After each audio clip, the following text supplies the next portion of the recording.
Assalamualaikum warahmatullahi wabarakatuh. Hari ini saya sedikit berbagi tentang bagaimana cara membuat minuman untuk mengatasi batuk. Yang perlu siapkan adalah satu jari jahe, kemudian satu jari kunyit yang kita siapkan, dan sedikit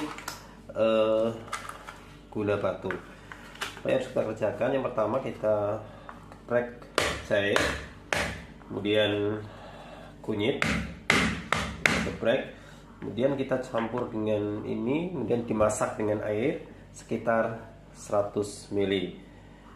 Demikian cara membuat minuman untuk mengatasi batuk.